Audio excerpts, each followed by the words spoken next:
এই যে গাছটা দেখতে পাচ্ছেন, এই লতানো গাছগুলো কি বলুন তো? এগুলো তেলাকুচার গাছ। অনেকেই হয়তো চেনেন, আবার অনেকেই চেনেন না। তবে এটির অনেক ঔষধি গুণ রয়েছে, যা আমার এই ছোট্ট ভিডিওতে বলা সম্ভব নয়। তবে ছোট্ট করে বলতে পারি, এটি ডায়াবেটিস রোগীদের জন্য অনেক ভালো। ডায়াবেটিস নিয়ন্ত্রণে রাখে এবং যাদের বাত ব্যথা, শরীরে ব্যথা আছে, এটা উপশম করে। তবে এটি দিয়ে আজকে আপনাদের দেখাবো মজাদার ভর্তা। খুবই সহজ এটা।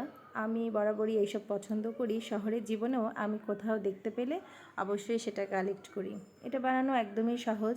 পাতাগুলো ছিঁড়ে ক্লিন করে ধুয়ে নিয়ে সাথে একটু ছোট গুঁড়া আলু বা যে কোনো আলু কেটে দিলেও হবে, রসুন, আস্ত রসুন একটু বেশি পরিমাণে, কাঁচামরিচ, পেঁয়াজ আর তেল, সামান্য হলুদ লবণ দিয়ে আমি সেদ্ধ দিয়েছিলাম। সেদ্ধ হয়ে গেলে, পানি শুকিয়ে গেলে এগুলোকে একটু হালকা ভাজা ভাজা করে নিয়ে ব্লেন্ডার করে নিলেই হয়ে গেল মজাদার তেলাকুচা পাতার ভর্তা। অসাধারণ খেতে।